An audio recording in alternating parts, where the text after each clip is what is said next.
Hello बच्चों, कैसे हो आप लोग। मैं उम्मीद करता हूँ आप लोग बहुत ही अच्छे होंगे। प्यारे बच्चों, इस वीडियो में हम लोग कक्षा 10वीं गणित का अपना छठा चैप्टर शुरू करेंगे, जिसका नाम है त्रिभुज, जिसको हम लोग अंग्रेजी में ट्रायंगल्स कहते हैं। कक्षा 10 में जो आप त्रिभुज चैप्टर पढ़ने वाले हैं, इसमें आप समरूप त्रिभुज के बारे में पढ़ेंगे। कक्षा 9 में आपने सर्वांक्षम त्रिभुजों के बारे में पढ़ा था, तो कक्षा 10 में आप समरूप त्रिभुजों के बारे में पढ़ेंगे। एक बात और, ये चैप्टर काफ़ी बच्चों को कठिन लगता है। काफ़ी बच्चे बताते हैं कि सर ये चैप्टर हमको टफ लगता है, ये चैप्टर हमको कठिन लगता है। कठिन लगने का सिर्फ एक ही कारण है कि किसी भी टॉपिक को जब आप पढ़ें तो उसका आपको बेसिक पता होना चाहिए। अगर आप किसी भी टॉपिक को बिल्कुल शुरू से पढ़ेंगे, शुरू से जानेंगे, तो वो टॉपिक आपको कठिन लग ही नहीं सकता है। तो हम लोग क्या करेंगे, हम लोग बिल्कुल बेसिक से शुरुआत करेंगे। सबसे पहले हम लोग जानेंगे त्रिभुज किसे कहते हैं, फिर त्रिभुजों के प्रकार को समझेंगे, उसके बाद हम लोग जानेंगे सर्वांक्षम त्रिभुज क्या होते हैं, उसके बाद हम लोग सीखेंगे कि समरूप त्रिभुज क्या होते हैं, और फिर अपने चैप्टर पर आ जाएंगे। ठीक, ध्यानपूर्वक आपको हर एक बात समझते हुए चलना है, और साथ ही साथ आप हर एक बात को अपनी नोटबुक में ज़रूर लिखेंगे। क्योंकि होता यह है कि जब आप कुछ दिनों तक उस टॉपिक को छूते नहीं हैं, जैसे होगा यही, अभी आप छठा चैप्टर पढ़ रहे हैं, 7वां पढ़ेंगे, 8वां पढ़ेंगे, 9वां पढ़ेंगे, तो फिर ये छठा चैप्टर तो कुछ दिन के लिए आप होल्ड कर देंगे ना, रोक देंगे ना। तो जब दोबारा आप रिवाइज करने के लिए आएंगे तो आपको काफ़ी चीज़ें भूल जाएंगी। तो जब आपको काफ़ी चीज़ें भूल जाएंगी तो इस दौरान आपका वो नोटबुक आपके काम आएगा। जब आप लिखे रहेंगे उसमें, तो आप पलट के देख लेंगे कि हमने क्या पढ़ा था, क्या लिखा था, तो आपको सारी बातें याद हो जाएंगी। तो नोटबुक में ज़रूर लिखें और हर एक बात को ध्यानपूर्वक समझें। तो इस वीडियो की शुरुआत करते हैं, और इस वीडियो में हम लोग ज़्यादा नहीं बात करेंगे, सिर्फ त्रिभुज किसे कहते हैं ये समझेंगे और त्रिभुज के प्रकारों को समझेंगे। ठीक है, तो चलिए शुरू करते हैं।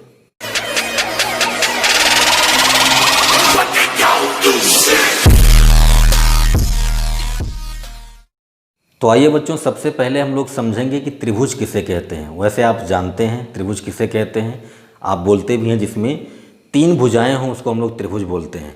और इसके नाम में ही इसकी परिभाषा छिपी हुई है, त्रिभुज। अगर हम त्रिभुज को अलग अलग लिखें, त्रि प्लस भुज, तो देखो, त्रि का मतलब होता है 3 और भुज का मतलब होता है भुजाएं। जिसमें 3 भुजाएं हों उसको हम लोग क्या बोलते हैं, त्रिभुज बोलते हैं। और अगर इसके अंग्रेजी वाले शब्द पे जाएं तो लिखा है ट्रायंगल्स, तो हम इसको अलग अलग कर लेते हैं, ट्राई प्लस एंगल्स। हमने क्या किया, हमने इसको अलग अलग कर लिया। ट्राई का मतलब भी 3 होता है और एंगल का मतलब कोण होता है। जिसमें 3 कोण हों उसको आप क्या बोलेंगे, त्रिभुज बोलेंगे। तो एक ऐसी आकृति आपके पास होगी, एक ऐसी आकृति आपके सामने होगी जिसमें 3 भुजाएं होंगी और 3 कोण होंगे, उसको आप क्या बोलेंगे, उसको आप त्रिभुज बोलेंगे।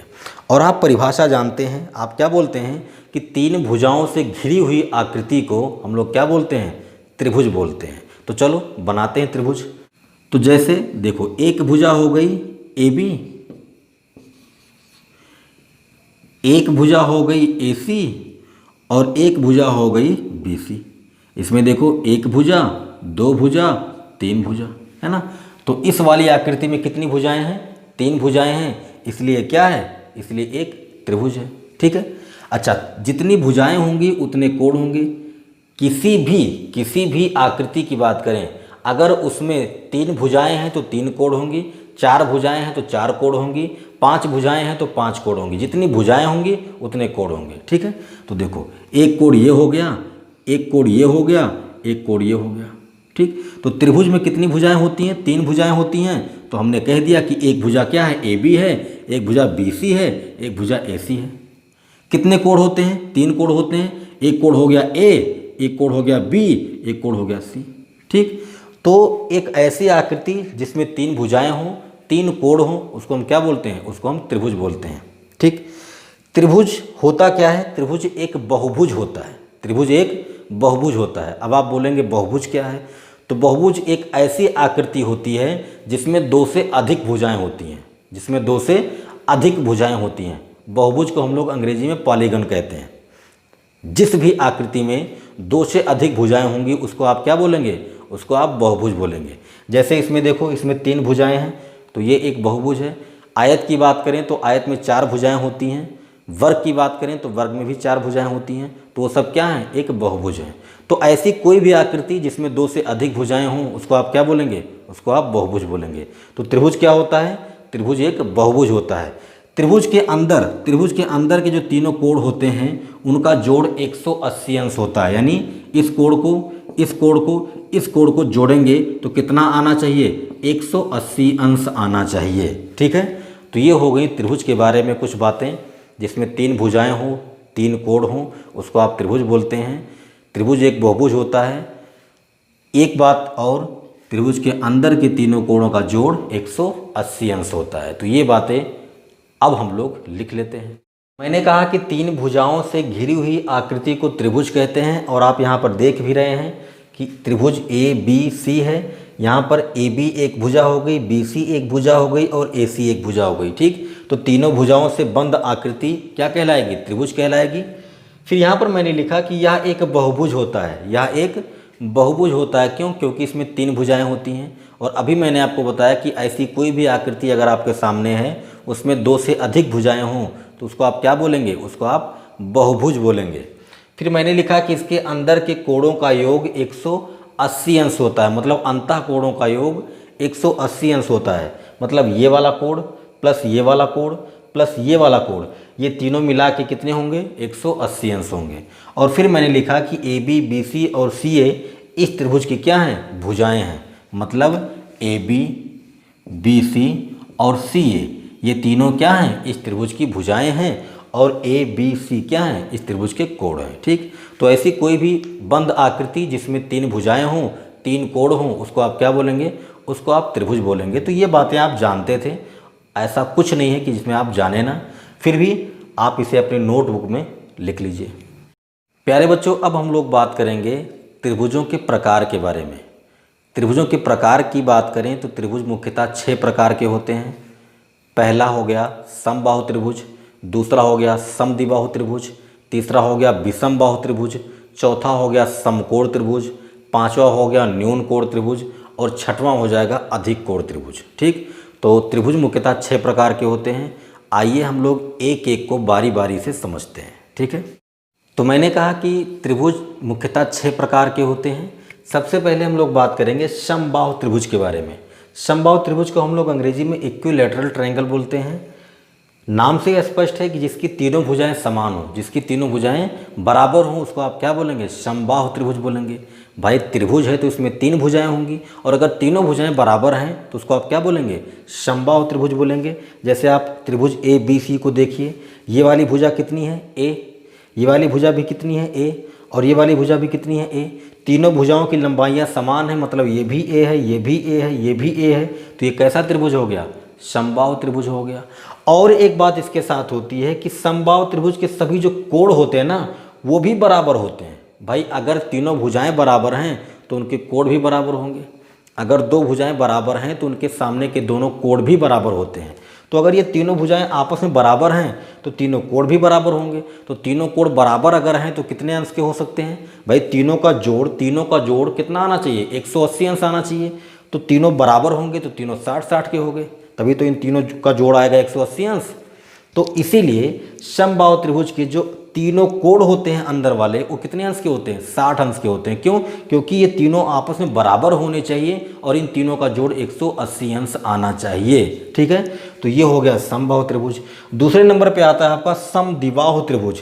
इसको हम लोग बोलते हैं आइसोसेलेस ट्रायंगल।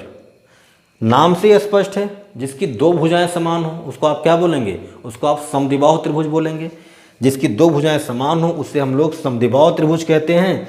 इसके भुजाओं के सामने के कोण भी समान होते हैं। जाहिर सी बात है, मैंने अभी आपको बताया कि अगर भुजाएं समान हैं तो उसके सामने के कोण भी समान होंगे।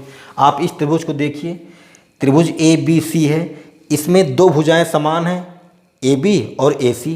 AB की लंबाई भी A है और AC की लंबाई भी A है। तो ये 2 भुजाएं समान हैं, इसलिए त्रिभुज ABC आपका क्या हो गया, समद्विबाहु त्रिभुज हो गया। लेकिन अगर ये 2 भुजाएं समान हैं तो इसके सामने के कोण भी समान होंगे। इसके सामने का कोण ये वाला, इसके सामने का कोण ये वाला। तो अगर ये वाला x अंश का है तो ये भी x अंश का होगा। बात आई समझ में? समद्विबाहु त्रिभुज में 2 भुजाएं बराबर होती हैं, उनके 2 कोण भी बराबर होते हैं। तो ये जितने अंश का होगा उतने अंश का ये भी होगा। अगर ये 55 अंश का हो गया तो ये भी 55 अंश का होगा। ठीक है, अच्छा एक बात और इसमें है कि इसका जो शीर्ष है, शीर्ष मतलब बिल्कुल जैसे हम लोगों का सिर होता है वैसे इस त्रिभुज का क्या है, ये शीर्ष है। तो अगर इस शीर्ष से हम क्या करें, एक लंब डाल दें, एक लंब डाल दें। लंब डालने का मतलब होता है कि ये जो लाइन यहाँ पर आई है, यहाँ पर आई है, ये क्या करेगी, ये यहाँ पर 90 डिग्री का एंगल बनाएगी। ये क्या करेगी, 90 अंश का कोण बनाएगी। तो अगर हम शीर्ष से कोई भी एक लंब डाल दें तो होता क्या है कि शीर्ष के कोण को वो बराबर बराबर भागों में बांट देता है। जैसे अगर ये कोण आपका पहले 70 अंश का रहा होगा तो ये 35-35 में बट जाएगा, दो बराबर भागों में बट जाएगा। तो यहाँ पर मैंने लिखा कि इसके शीर्ष से लंब डाला जाए तो शीर्ष बराबर बराबर बट जाता है। आप देख सकते हैं कि ये वाला कोण y है तो ये वाला कोण भी क्या है, y है। ठीक, तो ये हो गई समद्विबाहु त्रिभुज, जिसकी दो भुजाएं समान हो उसको आप समद्विबाहु बोलेंगे। अगर दो भुजाएं समान हैं तो उनके सामने के कोण भी समान होंगे। और अगर इसके शीर्ष से कोई लंब डाला जाए तो इसका शीर्ष बराबर बराबर भाग में बंट जाता है। मतलब अगर ये पूरा पहले 70 अंश का रहा होगा तो अब 35-35 अंश में बंट जाएगा। ठीक, यहाँ पर मैंने लिखा है कि समबाहु त्रिभुज समद्विबाहु त्रिभुज होते हैं। क्या ये बात सही है? जो समबाहु त्रिभुज होते हैं वो समद्विबाहु त्रिभुज होते हैं, बिल्कुल कह सकते हैं। भाई समद्विबाहु के लिए क्या जरूरी है कि ऐसा कोई त्रिभुज हो जिसमें दो भुजाएं समान हो। तो समबाहु में तो तीनों समान होते हैं, समबाहु में तीनों बराबर होते हैं ना। हमको सिर्फ दो से मतलब है तो हमने कह दिया कि ये वाली भुजा लेते हैं, ये वाली भुजा लेते हैं। अगर दो भुजाएं समान हैं तो क्या हो गया, समद्विबाहु त्रिभुज हो गया। तो एक बात हमेशा याद रखिएगा कि जो आपका समबाहु त्रिभुज होता है वो क्या होता है, समद्विबाहु त्रिभुज होता है। ठीक है, तो ये आपको ध्यान में रखना है। तो ये बातें आप नोट करें, फिर हम लोग आगे बढ़ते हैं। तो अब बात करते हैं अगले प्रकार की। अगले प्रकार में आपका आता है विषम बाहु त्रिभुज। इसको हम लोग अंग्रेजी में स्केलिन ट्रायंगल बोलते हैं। विषम बाहु नाम से स्पष्ट है, जिसकी सभी भुजाएं अलग अलग हों, तीनों भुजाएं बराबर ना हों, जिसकी सभी भुजाएं अलग अलग हों उसे हम लोग विषम बाहु त्रिभुज कहते हैं। जैसे यहाँ पर देखिए एक त्रिभुज मैंने ABC बनाया है। ये वाली भुजा A सेंटीमीटर की है, ये वाली भुजा B सेंटीमीटर की है, तो ये वाली भुजा C सेंटीमीटर की है। ये तीनों अलग अलग हैं और आपको दिख भी रहा होगा कि ये तीनों भुजाएं अलग अलग लंबाई की हैं। तो अगर आपके सामने ऐसा कोई त्रिभुज आता है जिसकी तीनों भुजाएं अलग अलग हों, उसको आप क्या बोलेंगे, विषम बाहु त्रिभुज बोलेंगे। और अगर तीनों भुजाएं अलग अलग हैं तो जाहिर सी बात है तीनों कोण भी अलग अलग होंगे, क्योंकि अभी हम लोगों ने बात किया कि अगर भुजाएं समान हैं तो कोण समान होंगे, भुजाएं अलग हैं तो कोण अलग होंगे। ठीक, तो इसके तीनों कोण भी क्या होते हैं, अलग अलग होते हैं। तो इसमें आपको इतनी बातें ध्यान में रखनी है। अगला नंबर आता है न्यून कोण त्रिभुज का। इसको हम लोग एक्यूट ट्रायंगल बोलते हैं, जिसका प्रत्येक कोण 90 अंश से कम हो। एक ऐसा त्रिभुज आप बनाइए जिसका प्रत्येक कोण क्या हो, 90 अंश से कम हो, तो उसको हम क्या बोलेंगे, न्यून कोण त्रिभुज बोलेंगे। यहाँ पर मैंने एक त्रिभुज बनाया है, देखो इसका ये कोण 60 अंश, ये कोण भी 60 अंश, ये कोण भी 60 अंश, तीनों कोण 90 अंश से कम है। तो जाहिर सी बात है ये क्या है, एक न्यून कोण त्रिभुज है। और यहाँ पर मैंने लिखा कि समबाहु त्रिभुज न्यून कोण त्रिभुज होता है। देखो ना, समबाहु त्रिभुज में तीनों कोण क्या होते हैं, 60-60 अंश के होते हैं। तो हमें क्या चाहिए, हमें तो यही देखना है कि ऐसा मेरे पास एक त्रिभुज हो जिसके तीनों कोण क्या हो, 90 अंश से कम हो, उसे हम क्या बोलेंगे, न्यून कोण त्रिभुज बोलेंगे। और समबाहु में क्या होता है, समबाहु में तीनों कोण 90 से छोटे होते हैं, इसीलिए समबाहु त्रिभुज क्या होता है, न्यून कोण त्रिभुज होता है। ठीक है, तो ये बातें आपको ध्यान में रखनी है, इसे भी आप नोट करें, फिर हम लोग आगे बढ़ते हैं। तो अब बात करते हैं अगले प्रकार की। अगले प्रकार में आपका आता है समकोण त्रिभुज। इसको हम लोग राइट एंगल ट्रायंगल बोलते हैं। और सबसे ज़्यादा आप इसी के बारे में जानते हैं, जिसका एक कोण 90 अंश का हो उसे समकोण त्रिभुज कहते हैं। जिसका एक कोण 90 अंश का हो उसे हम क्या बोलेंगे, समकोण त्रिभुज बोलेंगे। जैसे त्रिभुज ABC में कोण B 90 अंश का है, इसलिए ये त्रिभुज क्या है, समकोण है। तो अगर कोई भी त्रिभुज हो उसका एक कोण 90 अंश का है तो वो समकोण त्रिभुज है। और एक बात मैंने यहाँ पर लिखा है कि सबसे बड़ी भुजा को कर्ण कहते हैं। इस त्रिभुज में देखो सबसे बड़ी भुजा कौन सी है, AC है, इसलिए इसको हम नाम देंगे क्या, कर्ण। और ये जो कर्ण होता है ये ठीक 90 अंश के सामने वाली भुजा होती है। कोई भी त्रिभुज बन रहा हो अगर उसमें एक कोण 90 अंश का है तो उसके ठीक सामने वाली भुजा को आप क्या बोलेंगे, कर्ण बोलेंगे। क्या बोलेंगे, कर्ण बोलेंगे। तो ये हो गई बात समकोण त्रिभुज की। अब बात करते हैं अधिक कोण त्रिभुज की, जिसको हम लोग ऑब्ट्यूज ट्रायंगल बोलते हैं। और ये आपका आखिरी प्रकार है, नाम से स्पष्ट है, जिसका कोण अधिक हो, जिसका कोण अधिक हो, जिसका एक कोण 90 अंश से बड़ा हो उसे हम क्या बोलेंगे, उसे हम लोग अधिक कोण बोलेंगे। आप देखिए यहाँ पर मैंने त्रिभुज बनाया है ABC, इसमें जो कोण B है वो 120 अंश का है, जो 90 अंश से बड़ा है, इसलिए ये वाला त्रिभुज क्या हो गया आपका अधिक कोण त्रिभुज हो। अब आपका काम यह है कि अब आप इन्हें नोटबुक में लिखें और आपको हमेशा ये बातें ध्यान में होनी चाहिए, ठीक है। तो इस वीडियो में हम लोगों ने पहले ही कहा था कि हम लोग बेसिक बातें सीखने वाले हैं, त्रिभुज क्या होते हैं, त्रिभुज के प्रकार क्या होते हैं, तो बातें हमने सीख ली हैं। अब हम लोग अगले वीडियो में बात करेंगे सर्वांगसम त्रिभुजों के बारे में, ठीक है। तो मिलते हैं नेक्स्ट वीडियो में, थैंक यू।